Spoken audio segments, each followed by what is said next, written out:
perverts and psychopaths who try to hijack it. ISIS is as much Islamic as the KKK is Christian. Don't they have a cross? Don't they do everything in the name of religion and Christ? Don't they believe that Christ compels them to lynch and kill people of African descent? Can one really say that the KKK is a Christian organization? There are other groups that one can point to. There are other massacres that were committed in the name of keeping certain countries or regions clear of non-Christians. There are people like this also in the Jewish faith that have nothing to do with Judaism.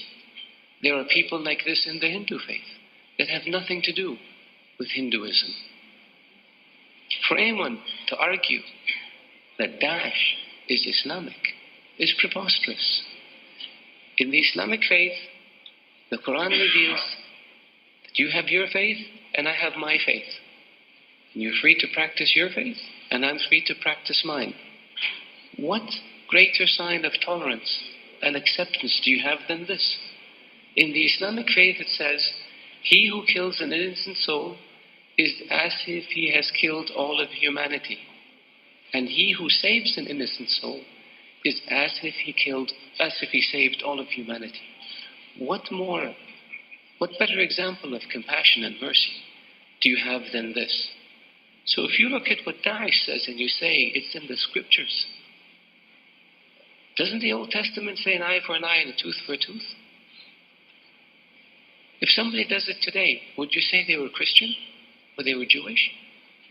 So I caution people, because it seems to have become almost novel. Not novel, it's become the flavor of the day to try to read things into Daesh or into Islam that are not there. The Islamic religion and Islamic civilization was the civilization that preserved the history of Greek and Rome and passed it on to the West. Western civilization would not exist without the Islamic Arab civilization. The Islamic civilization and the Islamic Arab civilization was the civilization that connected China with Europe. So it was global. The point I made early on about being an intermediate civilization, this is what I mean. So if Islam was intolerant and Daesh represented Islam, would Islam have preserved Aristotle and Socrates and passed it on to the West? Would Islam have connected Eastern civilization with Western civilization? Of course not. So I urge you, all of you, to be careful when it comes to making generalizations or to accepting generalizations that have no basis in fact. Thank you. When it comes to something, issues like women's driving, that this is not a religious issue, this is a societal issue. When it comes to issues like education, this is not a religious issue, this was a societal issue, but we dealt with it.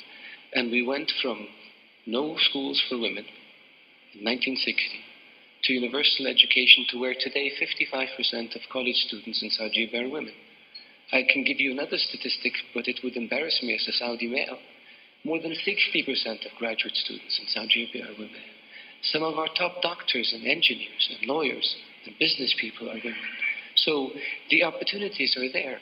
It's not, the issue is one that is evolving, just like it is evolving in other countries.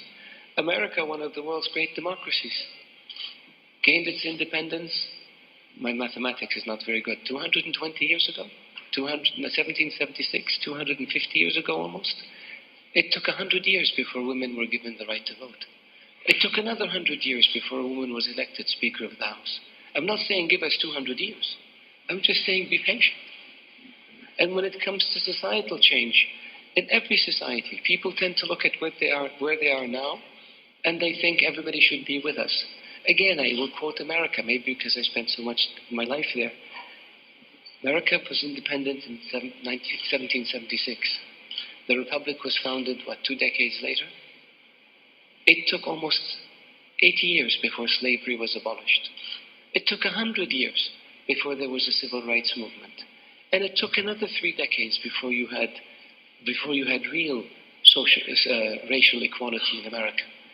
Things take time. Now, you hope that in the modern world, with technology and with communications, this process is accelerated, but it takes time, and we must acknowledge this and accept this. We can't expect to rush things overnight, otherwise we wouldn't be who we are.